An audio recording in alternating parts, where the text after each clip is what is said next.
उसको वो भी मैं आपको बताऊंगा।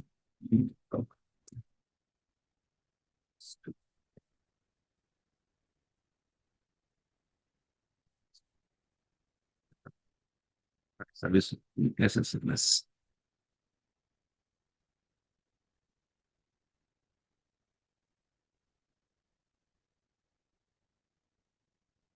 इसको ओपन होने दीजिए, उसके बाद तो उस पर चलते हैं। तो अभी हम क्या बता रहे थे लॉगिन करने के लिए। तो लॉगिन के लिए दो इंपॉर्टेंट जो है डिपेंडेंसीज यूज करना है। तो मैं ऑलरेडी इस पे मैंने काम किया, क्योंकि ये थोड़ा सा टीडियस होता है। ओके, तो मैंने ये ऑलरेडी ये लिया हुआ है 2.30 23 1। ओके, ये मैं इधर से कॉपी कर लेता हूँ, इधर इधर कॉपी कर लेता हूँ, इधर पेस्ट कर दूँ। ओके, इसके बाद इसको मैंने अब recent file, recent file play right apps, ये हमने डिपेंडेंसीज, और इसके साथ एक एक्सएमएल फाइल आता है log4j2 XML। ओके, ये ऑलरेडी आपको कहीं पे भी ये इस पे अपाचे पीवाई के वेबसाइट पे मिल जाएगी। तो आपको किस तरीके से सर्च करना है, Google log4j log4j.xml config file, configuration file.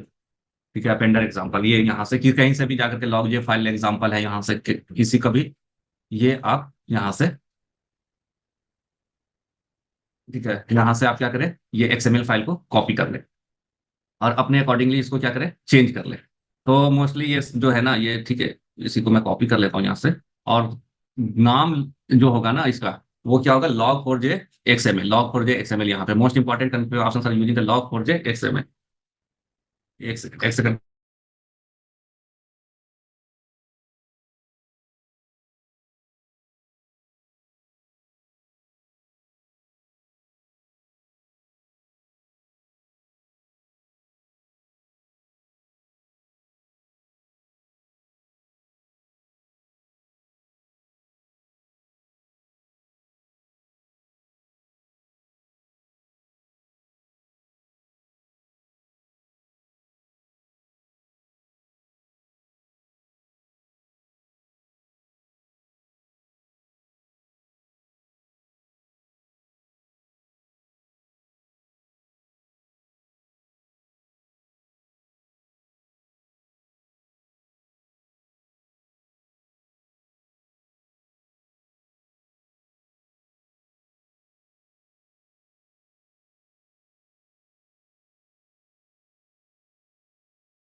Sir आप म्यूट में है सर, आवाज नहीं आ रही। हाँ सॉरी, यहाँ पे हम फाइनल वेरिएबल्स बनाते हैं। ओके, और यहाँ से मैं कॉपी कर लेता हूँ डायरेक्टली, ताकि टाइम ये कंट्रोल से कर लिया, मैं समझा देता हूँ आपको किसे। सही है, जिस मेथड के ऊपर क्लास के अंदर हम जहाँ पे भी लॉगिन कर रहे हैं, ये हम यूज करते हैं। प्राइवेट है स्टैटिक फाइनल लॉगर, उसके अंदर log manager dot gate logger, और जिस क्लास के अंदर आप कर रहे हैं उस क्लास को यहाँ पे आप अपेंड करते हैं। ठीक है, ओके। अब सपोज कर ले कि यहाँ पे हम रीड कर रहे हैं, तो यहाँ पे log.info, यहाँ पे मैसेज है। ठीक है, पहला क्या है, हम प्रॉपर्टीज फाइल का ऑब्जेक्ट बनाए, properties file object created. Okay, उसके बाद यहाँ पे हम क्या यूज करें, यहाँ से कॉपी कर लेता हूँ, file reading from the employee config file, तो reading data from config file. Okay, यहाँ पे है data loaded, data loaded into the properties of it. यहाँ पे है okay, print the user name. कोई नहीं, यहाँ पे लॉगिन इन्फो में आप क्या कर सकते हैं, ये पूरा आप ये कॉपी कर लें। ओके, उसके बाद क्या है,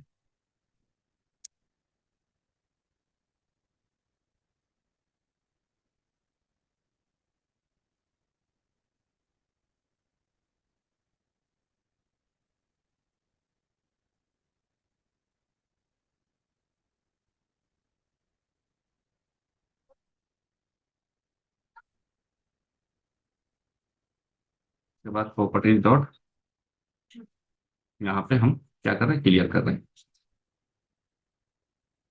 जहाँ पे हमने क्या किया, file data clear,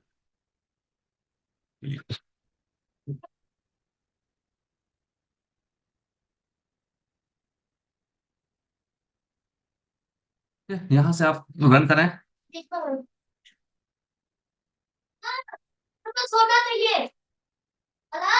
log dot info.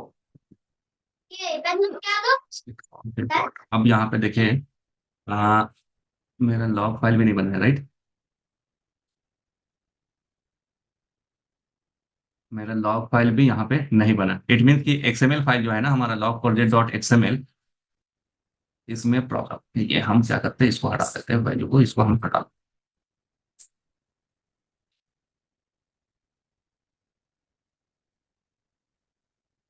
देते हैं। और हमने इसमें देखे पहला यहाँ पे लॉग फाइल बना है, नहीं टारगेट लॉग नहीं बना, राइट। कहीं पे हमारा लॉग नहीं बन रहा है, राइट, लॉग फोल्डर नहीं बन रहा है, meaning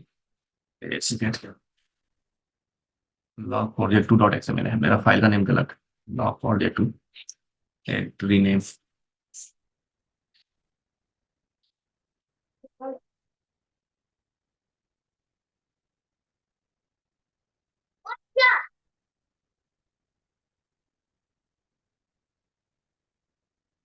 config dot customer logger, ये वो है पेंडर्स। अच्छा ऐसे है।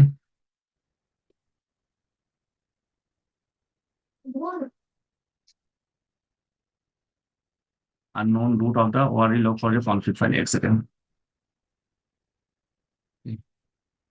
लॉग प्रोजेक्ट डिटेल का कहा था, एक सेकंड, ये वाली काम नहीं करे, ये यही इसमें जो log four J dot XML है ना, इसमें ये चैलेंजेज है कि आपको, मैं यहाँ से ही कॉपी कर लेता हूँ, ओके।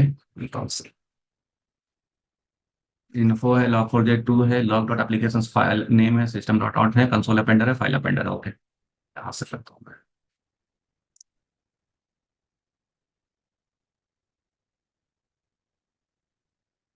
Read it down।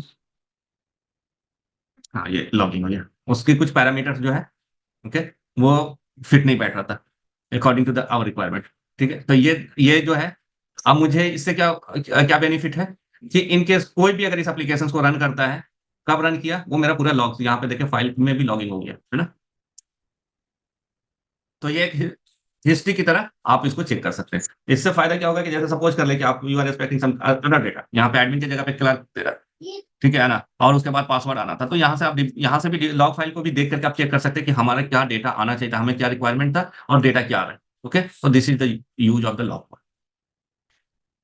अब इसमें जो एक चीज और, मैं इसका साइज जो है वो कॉपी कर लेता हूँ, अपेंडर जो है ये है ना, अपेंडर के नेम में फाइल का नेम दे दिया, इसकी जो साइज होनी चाहिए मैक्सिमम फाइल और मैक्सिमम बैकअप इंडेक्स, ये दो पैरामीटर्स मैं यहाँ से कॉपी कर लेता हूँ।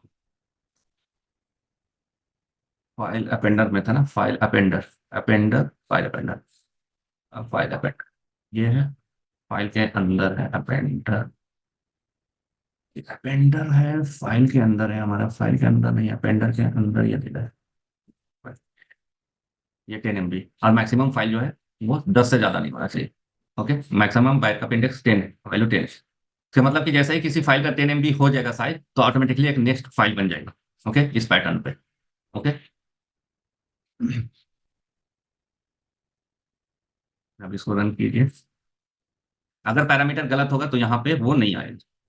और ये क्या होगा, अपेंडर जब हम यूज करते हैं तो इसमें अपेंड होना स्टार्ट हो जाता है। तो जितनी बार रन करेंगे उतनी बार ये अपेंड होता चला जाएगा उसका लॉगिन। ठीक है। तो ये एक छोटा सा एग्जांपल था लॉगिन का, कि किस तरीके से हम अपना लॉगिन करते हैं डेटा को, अपने स्टेप्स को। ओके, सिंपल है but configuration and all is little tedious. Okay, now अब हम आपको डेटाबेस आपको बता रहे थे ना मैं, ये एसक्यूएल सर्वर डेटाबेस है, राइट। अब डेटाबेस टेस्टिंग हम लोग किस तरीके से करते हैं, ये जैसा हमारा डेटाबेस है, राइट। इसके अंदर मल्टीपल टेबल हम यहाँ पे देखते हैं, जैसे इम्प्लाई टेबल है ना। तो मैं यहाँ पे sorry select asterisk from TBL employee, है ना। एग्जीक्यूट किया, मास्टर नहीं, डेटाबेस हमारा प्रैक्टिस है, यहाँ से प्रैक्टिस सिलेक्ट करेंगे, उसमें है मेरा ये हमारे पास डेटा, राइट। ओके, अब अगर मैं कोई डेटा इंसर्ट करता हूँ, न्यू रिकॉर्ड आता है, मुझे उसकी वेरिफिकेशन करनी है कि न्यू रिकॉर्ड आएगा तो क्या करना है, मुझे चेक करना है। तो मैं जो डेटा इंसर्ट करूंगा, राइट, तो हमारे पास क्या होगा, प्रोग्राम होगा, हमारे पास टेस्ट टेस्ट स्क्रिप्ट होगा, हमारे पास टेस्ट टेस्ट स्क्रिप्ट होगा। उस स्क्रिप्ट को रन करेंगे तो क्या होगा, वन रिकॉर्ड इंसर्ट होगा, right. Right, test test script होगा, उस स्क्रिप्ट को जब हम रन कराएंगे तो हमारे पास वन रिकॉर्ड इंसर्ट होगा। अब वो वन रिकॉर्ड जब इंसर्ट होगा तो उसकी वैल्यूज होंगी, है ना।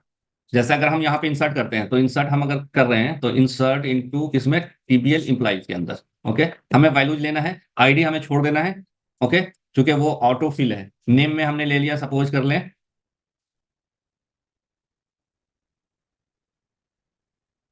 राहुल, राहुल नहीं है ना, हाँ ठीक है राहुल। सैलरी हमने दे दिया इसको 50,000 और 50,000, और जेंडर हमने यहाँ पे दे दिया एम, कैरेक्टर लेगा तो एक सिंगल कैरेक्टर। ओके, अब इसको मैं सेलेक्ट करके रन कराया तो देखो वन रो इफेक्टेड मीन्स एक रो हमारा क्या हो गया, ऐड हो गया। अब जब ऐड हो गया तो इसको एग्जीक्यूट कराएंगे तो आई हैव वन डेटा, है ना, एक डेटा होना चाहिए हमारे पास। राहुल नाम से देखिए, ये राहुल नाम से एक डेटा ऐड हुआ है। ओके, राहुल के नाम से ऐड हुआ है। अब उसको अगर हमें ये चेक करना है कि राहुल के नाम से ऐड हुआ है या नहीं, तो इसकी तरीका है कि हम इसको select asterisk from TBL employee where conditions where name like, यहाँ पे आर है और हमने ये दे दिया एम परसेंट दे दिया। एम परसेंट से क्या होगा, अब आर से जितना भी नाम स्टार्ट होना है वो सारा हमें शो कर दिया। तो मैंने चेक कर लिया कि हाँ राहुल पे एंट्री हो चुका है, जो हमने डेटा दिया था वो है यहाँ पे। ये तो मैनुअल हमने टेस्ट कर लिया, राइट। ओके, हेलो, जी सर, ये मैनुअली हमने टेस्ट कर दिया कि हाँ इंसर्शन मेरा हो रहा है। अब अगर हम इसी को प्रोग्राम में से वैलिडेट करेंगे तो पहले हमने क्या किया, वन रिकॉर्ड इंसर्ट किया। ठीक है, जो रिकॉर्ड इंसर्ट किया है, जो रिकॉर्ड हमने इंसर्ट किया है, रिकॉर्ड इंसर्ट जो किया है उसकी एक आईडी होगी, और आईडी जो होती है यूनिक होती है। ये या तो हम ऑटो जनरेट भी करते हैं, ऑटो जनरेट करते हैं जैसे हमने यहाँ पे दिया है। ओके, या फिर हम मैनुअली जनरेट करके इंसर्ट कराते हैं, मैनुअली आईडी जनरेट करते हैं। आईडी को हम क्या करते हैं, मैनुअली जनरेट करते हैं। मैनुअली इन द सेंस कि प्रोग्राम के थ्रू रैंडम नंबर जनरेट किया और उसके अंदर हम आईडी में फिट करते हैं, but that number should be unique.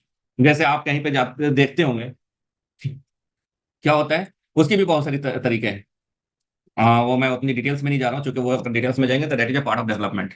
Okay, जैसे फॉर एग्जांपल आधार नंबर। ठीक है, अब आधार नंबर हम लोग लेते हैं तो आधार नंबर क्या है, कोई एक रैंडम आधार नंबर बताएं जिसका किसी का होना नहीं चाहिए, 9 डिजिट का है।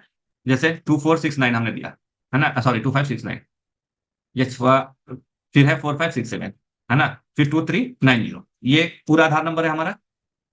ओके, यही है ना, 12 कैरेक्टर 12 डिजिट का आधार नंबर है, राइट। जी सर, जी सर। अब इसको कैसे हम फॉर्म करते हैं, अब ये पूरा नंबर हम यूनिक नंबर हम नहीं डाल सकते। अब इसमें भी बहुत सारे चीजें हैं। अब जैसे किसी को आप देते हैं आधार नंबर तो वो बोल देता है 40 डिजिट दिए, तो वो बोल देता है कि नहीं आधार नंबर एग्जिस्ट नहीं कर रहे, है ना, ये गलत आप दे रहे हैं। ये 2525 जो फर्स्ट है 2569, इट रिप्रेजेंट्स योर,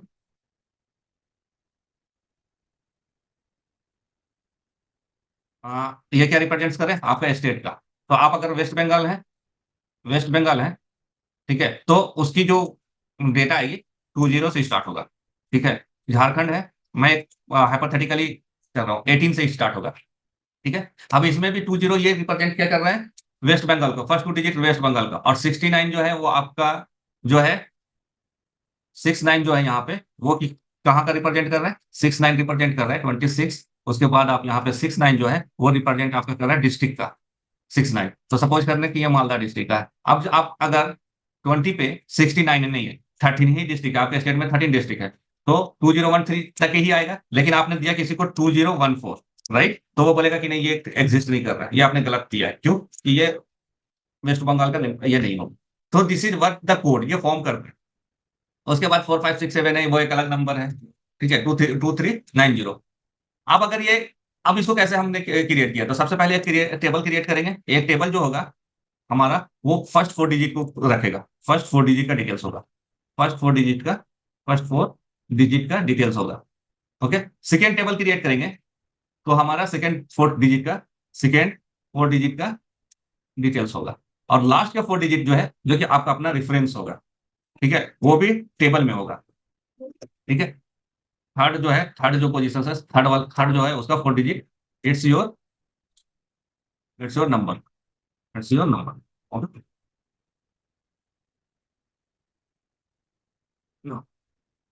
अब इसमें जो सेकेंड वाले डिजिट में है, तो ये डिस्ट्रिक्ट भी आ गया, डिस्ट्रिक्ट आ गया, ब्लॉक हो गया, ब्लॉक लेवल पे। और जो जनगणना होता है, जो मर्दमशुमारी होता है या सेंसस होता है, वो किस पे होता है, ब्लॉक लेवल पे, राइट, है ना। एक ब्लॉक में कितना है, गांव लेवल पे नहीं जाते, ब्लॉक लेवल पे जाते हैं। तो एक ब्लॉक में कितना तादाद हो सकता है, 1 लाख, 2 लाख, 5 लाख, है ना। तो उस हिसाब से हम लोग डिजिट फिर उसके बाद सेट करते हैं कि ये इसकी कितनी होगी। अब उसमें भी मोहल्ले वाइज भी आप डिपार्ट कर सकते हैं, यानी कि इसमें डिस्ट्रिक्ट हो गया, ब्लॉक हो गया, फिर मोहल्ला हो गया, है ना। उसके बाद रोड नंबर है तो रोड है, और मोहल्ला मोहल्ला ही दैट इज एनफ।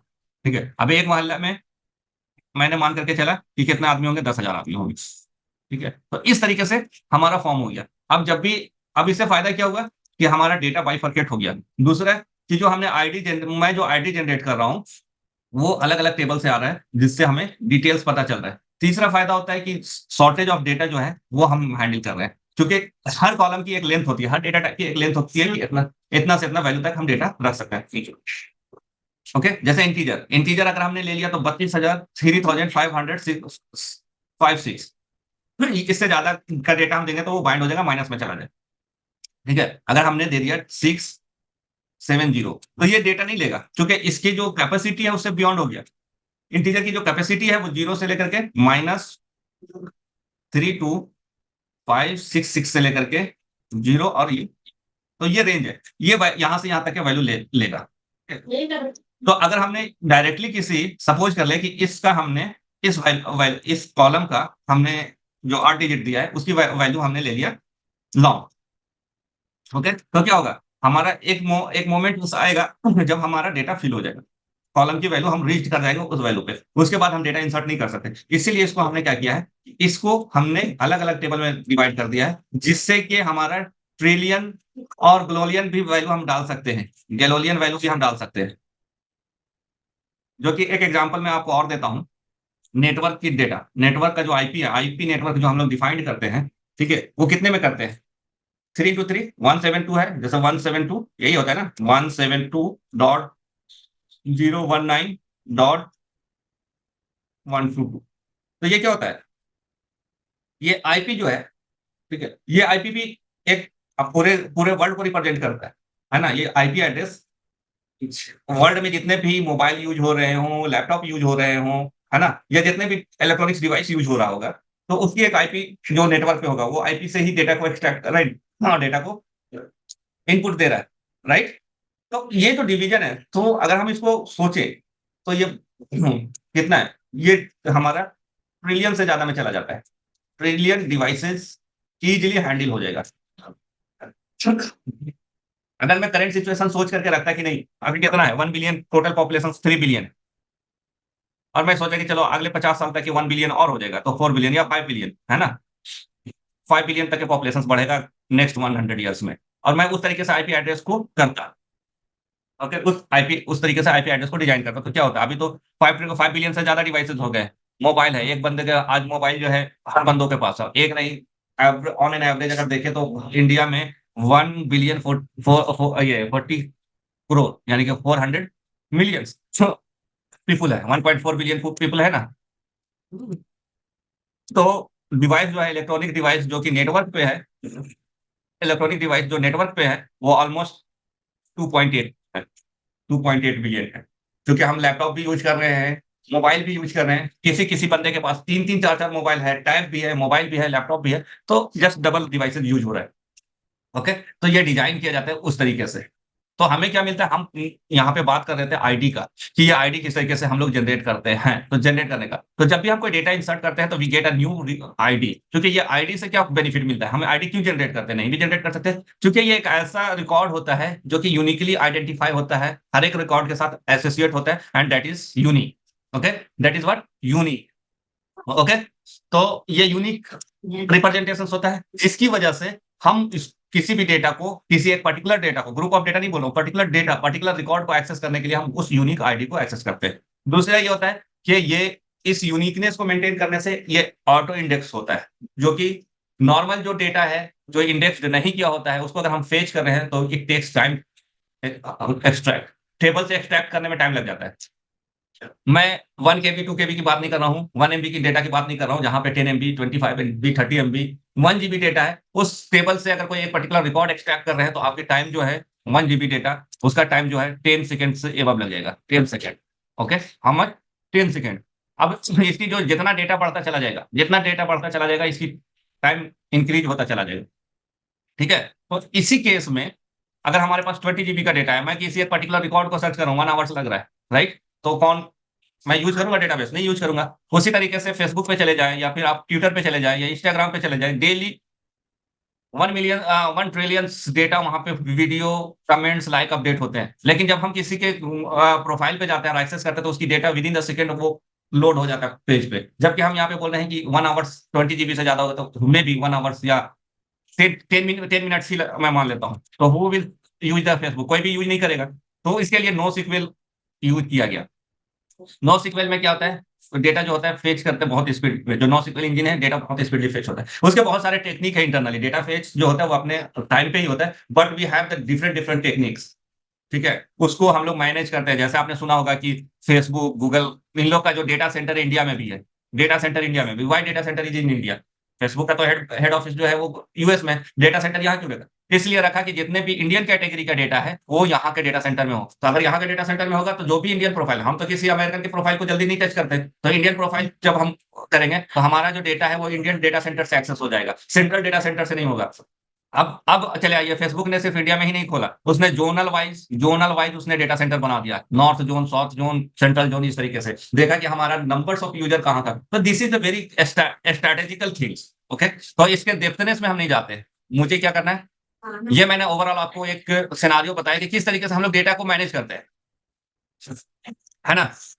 तो ये एक डेवलपमेंट पार्ट ऑफ थिंग्स है। हमें क्या करना है, हमें डेटा का टेस्टिंग करना है। तो हम डेटा का टेस्टिंग इस तरीके से करते हैं कि भाई कोई भी इंसर्ट कर रहे हैं या कोई भी डेटा अपडेट कर रहे हैं, फर्दर हम उसको वेरीफाई करें कि जो मैंने नया डेटा दिया है वही अपडेट हो रहा है। तो इसको एक इंशाल्लाह मैं एक प्रॉपर सेशन दूंगा, ओके, 3-4 घंटे का।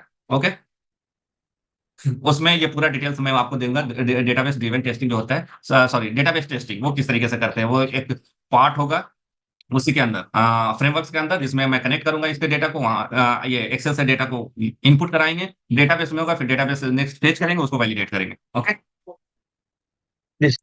ओके, हाँ सर चलिए, ठीक है। ओके। अब जो सैटरडे संडे हम लोग इंशाल्लाह क्लास लेंगे वो फ्रेमवर्क का होगा, और वो नेक्स्ट वीक में हमारा ये जावा का जो पार्ट होगा वो कंप्लीट हो जाएगा, उसके बाद हम लोग स्टार्ट करेंगे सेलेनियम। ओके, हाँ जी सर सर। ठीक है सर। ओके, चलिए, इंशाल्लाह जी यहाँ पे सर। मैं